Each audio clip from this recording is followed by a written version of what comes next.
Hello everyone and welcome to Around the Wickets by ThePapare.com. It's our cricket's weekly brief, taking a summarized look at our favorite sport. Now, as you know, Sri Lanka and Pakistan were locking horns in a test series and also in a one-day series. Sri Lanka lost the test series, but we expected Sri Lanka to do much better come the one-day series. But sadly, the Sri Lankans have disappointed. Now, we thought there were some pressing issues that we have identified. And to discuss this, we invited a well-known cricket commentator, former Sri Lanka cricketer, Russell Arnold, to try and digress a little bit and shed some thoughts on Sri Lanka's performance. Welcome, Russell. Thanks, Roshan. And let's just start off with a very general question. What went wrong with Sri Lanka? Tough one, really. You know, you can look at it from any angle that you want and try to look for reasons why Sri Lanka didn't do well. But it was expected to a certain extent because it's a new team, it's an inexperienced team. To gel together, to get the combinations right, you need new players to come in to try and fill the voids that have been created, and also balance the team combination where they can compete, where you can cover lots of bases.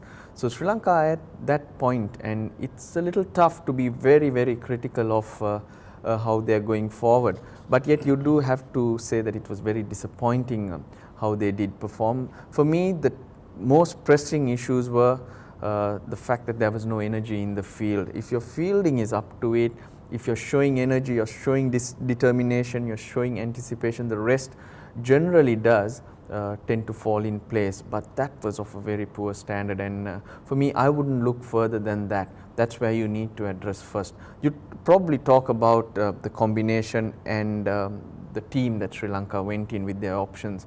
Well, you need to try new players. You need to see if they do fit in. So if you don't give them an opportunity, how would you know? Going forward, I do expect Sri Lanka to get those combinations right, but you do have to be patient. That's where we have to be patient. Now, they tried Malinga Sirivardhana, Sachit Pathirana as left-arm spinners, as all-rounders, but it's quite obvious to me that they can't play in the same team unless they pick themselves as batsmen. If you do tend to use them at 7 and 8, use both of them, then you have to play without an extra bowler. So such little issues have been identified by this experiment. But saying all that, there's no excuse for the showing in the field. Right. Now, we all know that the batting wasn't up to scratch. But then why was the bowling lackluster? We had Lasith Malinga in that lineup and quite a few experienced bowlers, Lakmal and a few others, Matthews himself, who could bowl in one-day cricket. But Sri Lanka still couldn't bowl out Pakistan, though Pakistan certainly with not big names managed to create that pressure and dismiss Sri Lanka. So where did the bowling go wrong? The bowling, for once, they didn't have plenty of bowling options. That's why I said Sachit Pathirana, Malinga Sirivardhana as left-armers cannot play in the same team. You can have one of them giving you 10 overs for 50 runs, but the team needs wicket-taking options. So they need to find someone and put him in there. When it comes to the faster bowlers again, we haven't had world beaters. What about Lasith Malinga? Lasith Malinga, yes, I'll touch on him a little later. But it's a bowling unit that bowls disciplined lines and lengths and hence builds pressure. We, in the past, used to save 25 runs. We used to create a wicket. Now we're not doing that. We're conceding 25 runs. So then the setup is different. It's easier for batsmen to absorb pressure. They know the runs are coming and they get off the hook. So that's been the major concern for me because they're not supporting the bowlers. Decent lines and lengths will give you the job if you will build pressure in that sense, pick up a run out. Now, Pakistan did that. Look at the catches they picked up in the outfield, whereas Sri Lanka were missing straightforward ones. Now, all that added up will make a massive difference. It looks like small things, it looks like irrelevant things, but they are the little things that add up to give you the big result. If the confidence was high, the fielding lifts the energy levels, gives you confidence, and players start tending to believe in themselves. It also flows on to the batting. They would have performed much better because the belief is there. They know they are being backed up. But when nothing's happening, you're basically going to chase leather. Lasith Malinga, I expected a little bit more from him, to be honest. Also, there are 5 fielders outside the circle now in the last 10 overs. That's when he really comes into the game. More often he is on the expensive side because he bowls at difficult times. With the four fielders outside Roshan, I've seen him tend to struggle. He has changed his line to try and negate the batsman's options or reduce the batsman's scoring options. Hence, the wicket taking option goes away. But if I want to explain a bit more, he starts outside off stump and brings it back in. But without the extra fielder, there's another gap on the offside which the batsman can line him up. Hence, come straighter, the reverse swing goes down leg side, so he gets picked up. It's little things like that which make a big difference. But here, I did expect him to come back into that zone because he's got that extra protection. But was not to be. Maybe he's trying too hard. Even a world beater needs to slow down, needs to go into basics, needs to settle into a line and length and work batsman out. Probably because of what's happening around him, he's trying too many things and losing his zone. But all in all, I think the pace that has dropped is a concern for Lasith Malinga. Yeah, no doubt indeed, because if you go through statistics, if you're a statsman, you will know that the maiden over Lasith Malinga bowled was his first in 9 games and his first in 70 overs. Now that's speaking a lot about what Lasith Malinga hasn't been, because we know that he's the one person who could come in at the death, bowl those Yorkers and dismiss batsmen. Penetration also seemed to be lacking with Lasith Malinga. Now, one other player that Sri Lanka always thought was a world beater was Thisara. Now, what's gone wrong with him? Well, what has ever gone right with him? No, I mean, he was man of the series against South Africa. When he came back, you can't take away the potential of Thisara. I'm not taking away the potential, but he has never or has rarely lived up to expectations. He's got a great run in the team, and his performances have been, I'd say very disappointing to say the least. Even with the bat, he's not improved at all. The same mistakes are being seen.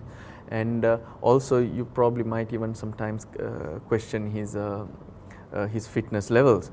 But all in all, no doubt about the potential. I think if he can come good, it's a massive plus for Sri Lanka. You look around or in subcontinent teams, your all-rounder is generally a tweaker who gives you a little bit of spin. But a seaming all-rounder, he helps you balance that team so much better. You can play an extra bowler if you want, you can play an extra batsman, which makes the team stronger. Hence, that's why they've been so patient with him. But it is really frustrating that he's not even showing signs of having worked on his game to improve. Yeah, that is a frustration, no doubt. Particularly, he's been found out against a short ball. But an interesting comment from a former Sri Lanka cricketer and former Sri Lanka coach, Chandika Hathurusinghe. He says that the Sri Lankan fast bowlers are too fat and they lack fitness. Do you agree with that, Russell? Is that a reason? I mean, watching them, I'm going to ask you the question. I'm not going to answer it, but you need to tell me what you think. Well, they are on the bigger side, but wasn't that Chandika Hathurusinge's responsibility till 2-3 months ago? So well, he says they are fat today. So, I mean, he's quoted that saying, he said that the fast bowlers are fat and they look unfit. Well, yeah, you would say that since the ball is not going through, and when things go wrong, you would look at all these reasons. But you know, I find it a little funny that. You mean the statement is funny, or the fast bowlers are funny? No, because Chandika Hathurusinghe was coach of the fast bowlers for not too long ago. Hence, over the last month or so, things have changed dramatically for them. So I find that a little strange. But the fact is, we all need to be responsible about what we do, even our roles. When we are on the other side of the fence, it's no point shooting out or saying things for the sake of saying things. We got to see exactly what's in front of us, have one goal in mind, and probably help each other in that direction, rather than you know, say other things. Yeah, may be a fair comment, but then it's coming from the person who was in charge of them. Well, that's what Chandika Hathurusinghe said. I was myself rather amused to read that when he said that the fast bowlers were fat and didn't look fit. Now, Sri Lanka has lost the series. What they can do is try and salvage something out of the final game. But what the Sri Lankan selectors have done is that they have come up with a completely new looking one, a T20 side. I would say it's not an overhaul, but no Thirimana, no Chandimal, no Ashan Priyanjan, Sachit Patiran has been left out, Damika Prasad not coming in. So lots of new faces, some of them unknown. Russell, firstly, what do you think? I mean, Sri Lanka, what are they trying to do, looking at new blood, obviously, but do you think that's the right strategy? Well, I don't think we have any other option. No, I mean such an overhaul.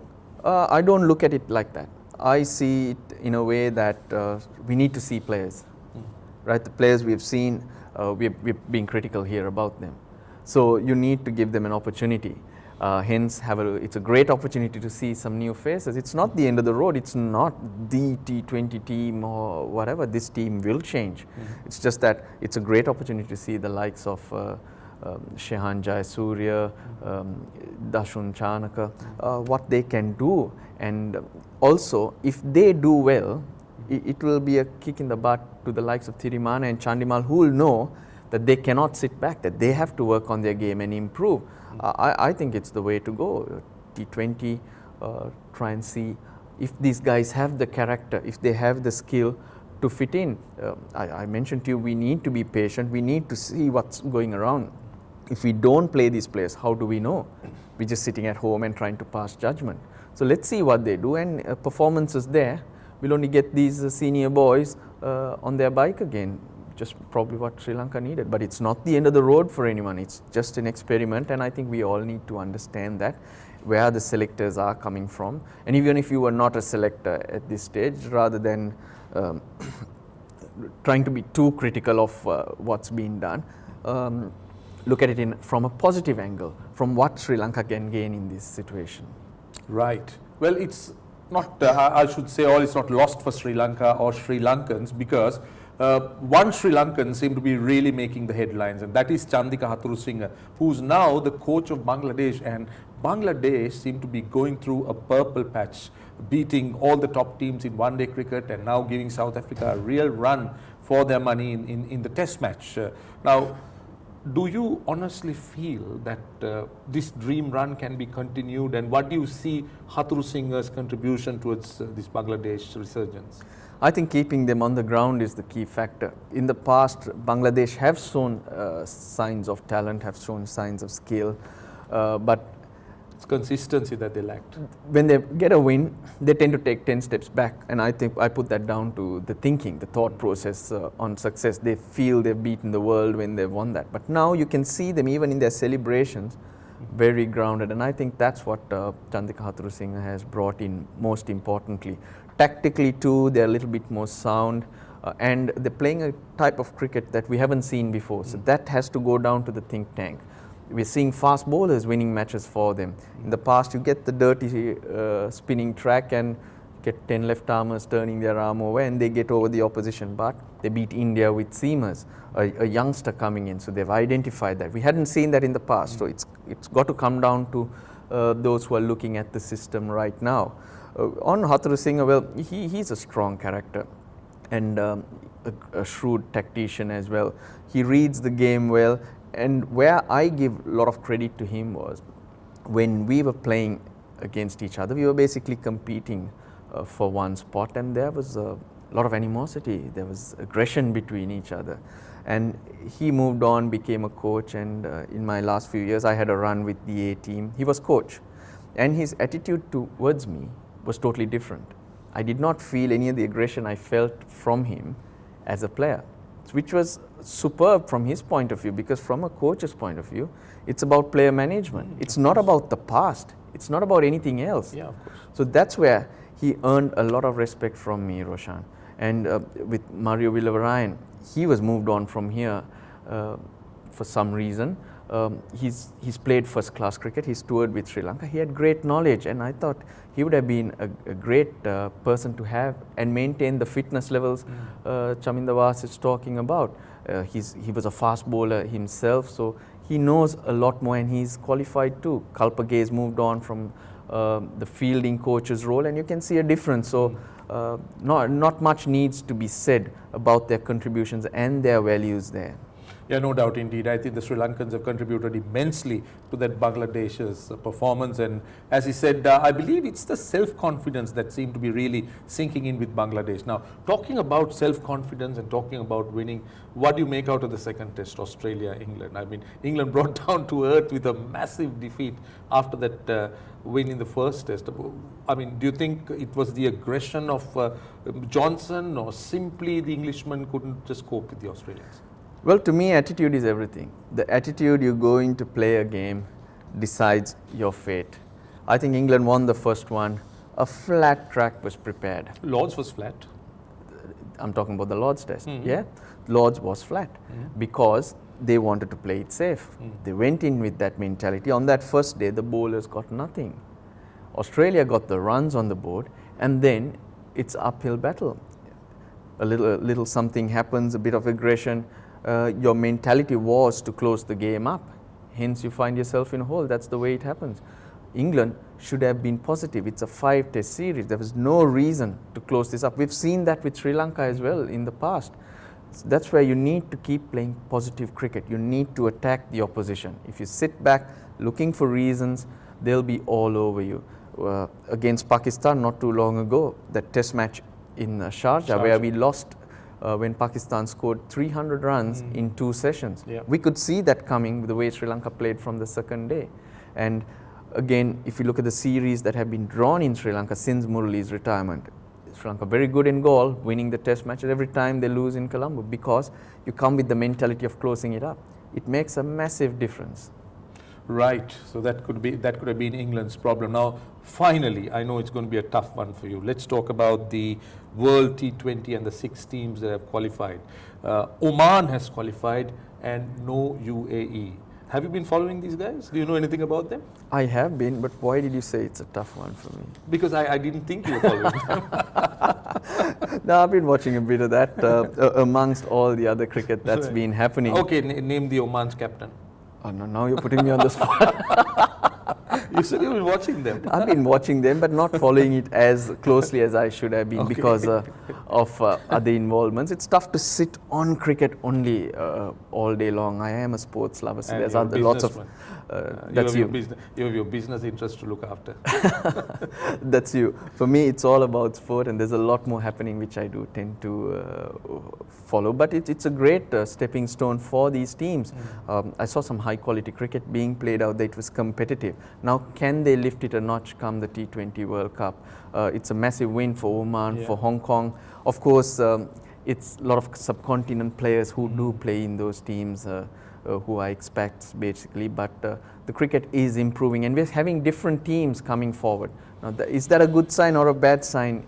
I'm not sure, because if you qualified the last time around, should you have improved and made sure you were here this time?